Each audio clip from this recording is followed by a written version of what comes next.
ఇప్పుడు ఇది 427వ ప్రశ్న. విశ్వము శబ్ద తేజోమయము అన్నారు. రెండు స్థూల జగత్తులో మనము ఎరిగిన శబ్దము వెలుగు లాంటిదేనా? ఈ విశ్వం అంతా కూడా శబ్దమును తేజస్సు అంటున్నారు.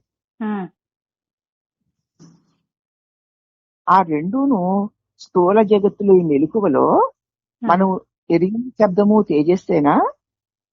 వాణిని శరీర అవయవములతో చెవితో కంటితో మనం గ్రహించగలమా? కాక ఎవరికి వారు అనుభవం వల్ల మాత్రమే ఎరుగవలసిందా? విశ్వం అంటే శబ్దము తేజస్సు అంటున్నారు. ఈ మెలకువలో ఇప్పుడు మనకి శబ్దము ఉంది, తేజస్సు ఉంది, అదేనా? దాని గురించైనా చెప్పారు? లేకపోతే దాన్ని శరీర అవయవాలతో అంటే ఇంద్రియాలతో గ్రహించగలిగేదేనా? కాకపోతే ఎవరికి వారు అనుభవం వల్ల గ్రహించవలసినదా అని అడిగాడు ఆయన ఆ శబ్ద తేజస్సుల్ని. ఇప్పుడు మెలకువలో ఉన్న శబ్ద తేజస్సుల గురించేనా విశ్వము అని చెప్తున్నారు, లేకపోతే అవి ఎవరికి వారు అనుభవం వల్ల గ్రహించగలిగినవా అని అడిగాడు ఆయన. అప్పుడు మహర్షి గారు అంటున్నారు, శబ్దము తేజములు తాంత్రిక పరిభాషలో నాదము బిందువు అంటారు. శబ్దాన్ని తేజస్సుని తాంత్రిక భాషలో నాద బిందువులు అంటారు. వేదాంత పరిభాషలో మనఃప్రాణములు అంటారు. వేదాంతంలో మనస్సు ప్రాణము అనబడేవే తాంత్రిక భాషలో నాదము బిందువు అంటారు. అవి స్థూల సూక్ష్మ అతీంద్రియములు గలివి కూడా ఉంటాయి. ఈ నాద బిందువులు అంటే మనఃప్రాణములు స్థూల సూక్ష్మములకు అతీంద్రియములుగా కూడా ఉంటాయి. స్థూలములను అవయవములు చూస్తాయి, స్థూలమైన వాటిని ఇంద్రియాలు చూస్తాయి. అవునా? చూస్తాయమ్మా. వింటూ కళ్ళు చూస్తూ ఉంటుంది స్థూలమైన వాటిని. మిగతా రెండు అలాగ స్థూలమైన నేత్రాలకు శబ్దకి వినిపించేవి గోచరించేవి కావు. సూక్ష్మాలను మనము అనుమానించవచ్చు.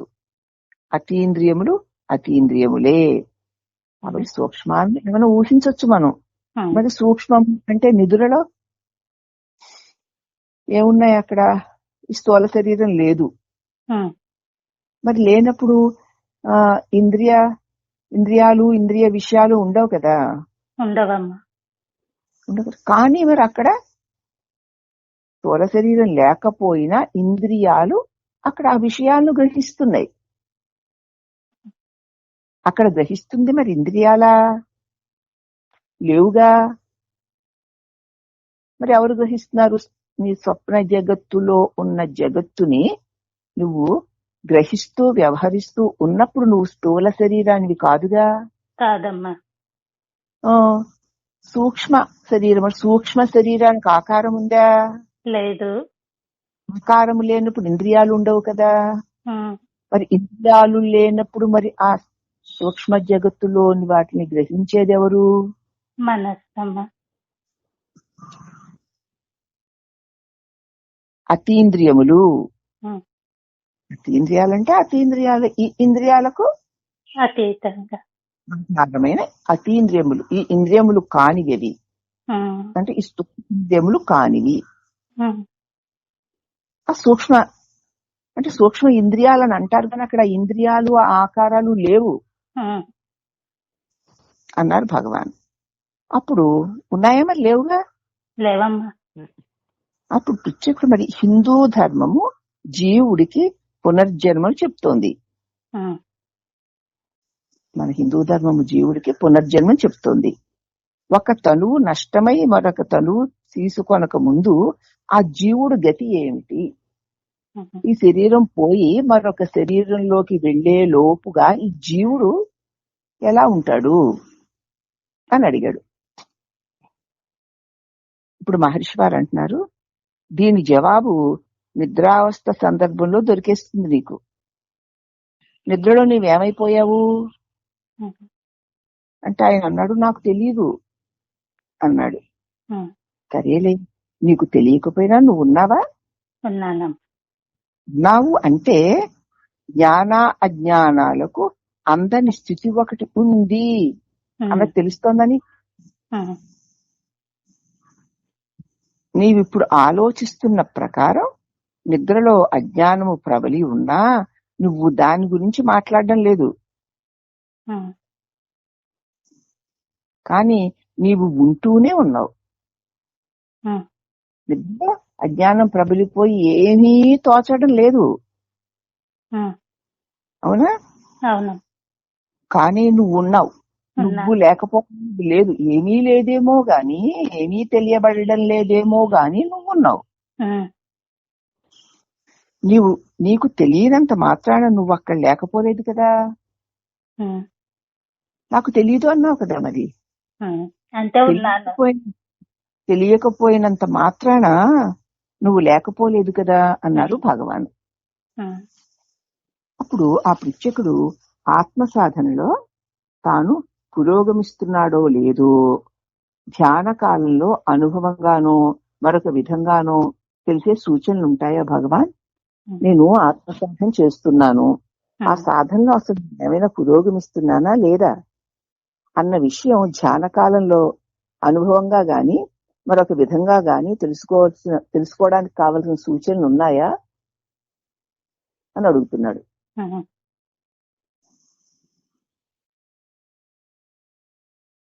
నువ్వు సాధన చేస్తున్నావు, అవునా?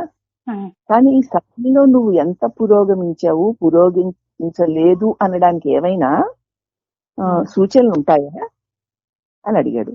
అప్పుడు మహర్షుడు ఆ పురోగమనాన్ని 2 విధాలుగా తెలుసుకోవచ్చు. ఇష్టము కాని తలపుల నుండి ఎంతవరకు బయటపడ్డావు.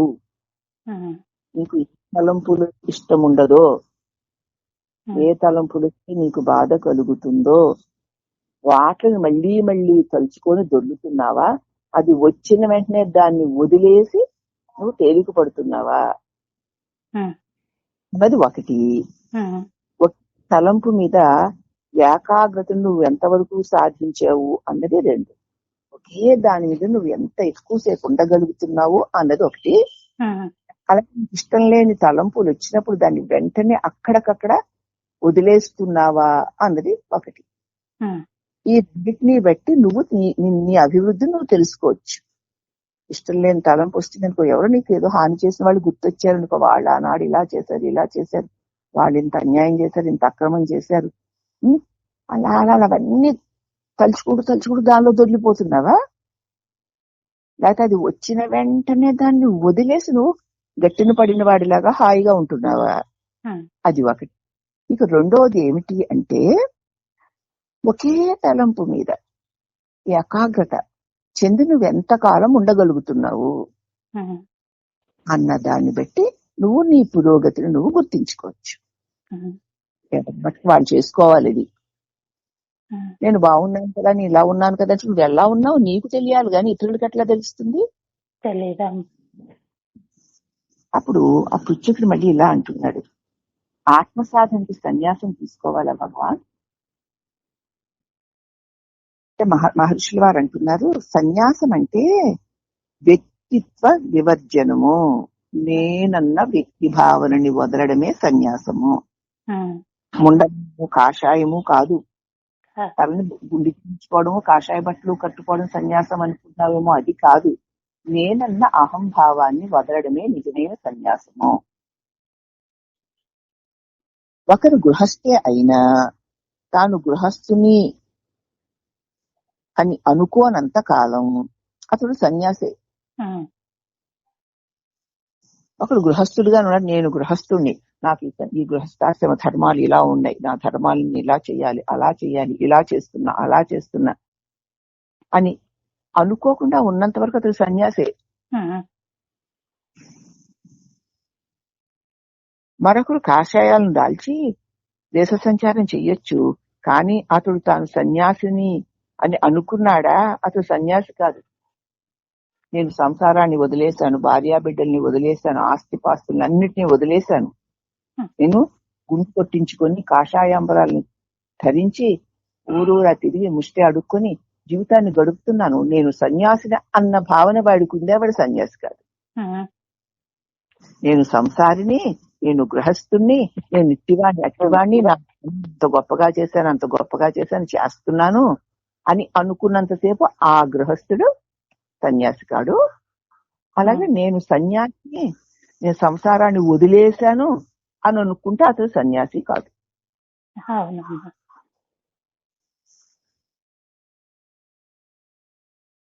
సన్యాస యోచనే దానికి వైఫల్యకారణ. నేను సన్యాసిని అన్న ఆలోచన కలగడమే వాడి వైఫల్యానికి కారణం. నేను సంసారిని అని అనుకుంటున్నాడు అనుకో, వాడికి ఎప్పుడు సన్యాసి కాలేడు. కానీ నేను ఇట్టివాడిని నేను అట్టివాడిని అన్న ఆ నేనన్న అహంభావాన్ని వదిలేస్తే అతడు సంసారైనా సన్యాసి అయినా సన్యాసి. అది సన్యాసం అంటే. ఒకడు జగత్తుని చూస్తాడు.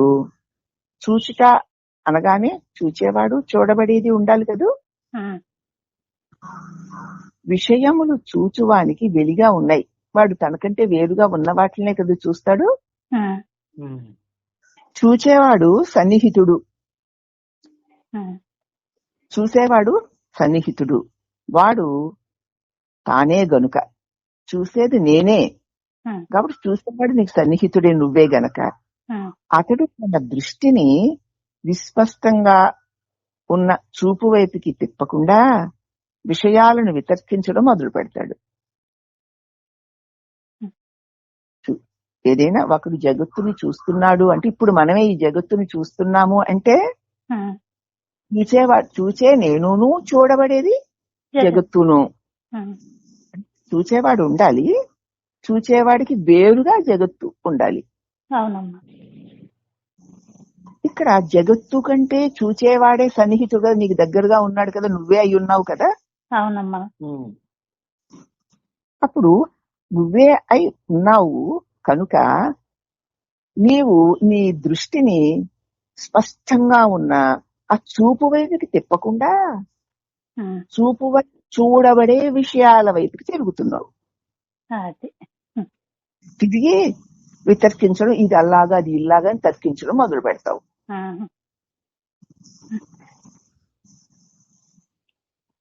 మనస్సు వ్యాపించే కొద్దీ అది దూరమై, అంటే నీ చూపు అంటే నీ దృష్టి మనస్సు వ్యాపించే కొద్దీ అది దూరం అయిపోయి ఆత్మసిద్ధికి క్లిష్టము కష్టము అయిపోతుంది. మనస్సు అలా అలా అలా అలా వ్యాపించిపోయి ఇది అలాగా అది ఇలాగ, ఈ ప్రపంచం ఇలా ఉంది ఆ ప్రపంచం ఇలా ఉంది, వాళ్ళు అలా ఉన్నారు వీళ్ళు ఇలా ఉన్నారు, ప్రపంచంలో ఈ వింతలు ఈ విడ్డూరాలు ఈ గొప్పలు ఈ తిప్పలు ఇవన్నీ అలా అలా అలా ఎంత దూరం వెళ్ళిపోయిందో చూడు. అప్పుడు ఏమైపోతుంది, దీనికి ఆధారమైన ఈ చూచేవాడు ఈ ద్రష్ట మరుపుకొచ్చేసాడు. దాని వల్ల చూడబడే జగత్తంతా దాన్ని కమ్మేసింది. ద్రష్టని కమ్మేసిందా? అప్పుడు ఆత్మసిద్ధి చాలా కష్టము క్లిష్టము అయిపోయింది. మనం పొందడం అంటే అది ఎక్కడున్నామో నీకే తెలియడం లేదు అయిపోతుంది. కాబట్టి సూటిగా చూపులని చూస్తే, సూటిగా ఓడబడే వాటిని కాకుండా చూచేవాడిని నీ చూపుని నీ వైపుకే తీసుకుంటే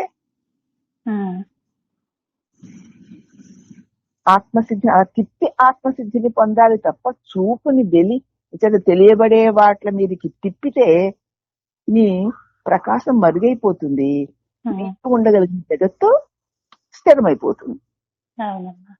ఇప్పుడు నువ్వు చేరుకోవడం చాలా కష్టమైపోతుంది.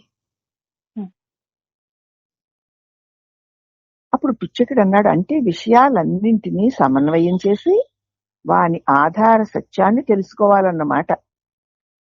అంటే ఈ విషయాలన్నింటినీ కూడా సమన్వయం చేయాలి. చేసుకుంటూ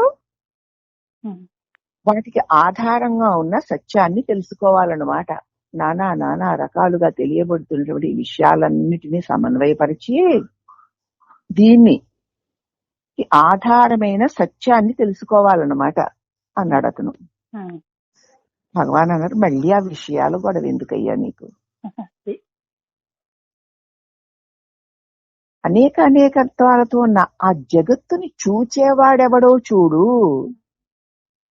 చూచేవాడిని చూడమంటే ఇన్ని విషయాలు ఇలా ఉన్నాయి, అలా ఉన్నాయి, అలా ఉన్నాయి, అవి ఇంత గొప్పవి, ఇది అంతటి, ఇదంతా కూడా అదేదో భగవంతుని యొక్క దివ్యత్వమే, ఇదంతా భగవంతుని యొక్క దివ్యత్వమే అంటూ చూడబడే వాటిని చూస్తూ దానిలో ఎక్కడో దైవాన్ని వెతుక్కోవాలనుకుంటూ గొప్ప సాధకుని అనుకుంటున్నావు. ఇదే సమన్వయపరచడం అంటే. కానీ ఆ విషయాలు ఎక్కడో చూడడం ఎందుకు? ఆ దృశ్యాల్ని దైవం అని అనుకోవడం ఎందుకు? అసలు చూసేవాడెవడో చూడు. సమన్వయం అంటే మనస్సు ఇతరత్రా ప్రవర్తిల్ల చేయడం కదా. విషయాలను సమన్వయపరచాలంటే ఇతర విషయాల మీద ప్రవర్తింపజేయడమే. అంతే ఆత్మ సాధన విధానం అది కాదు అన్నాడు.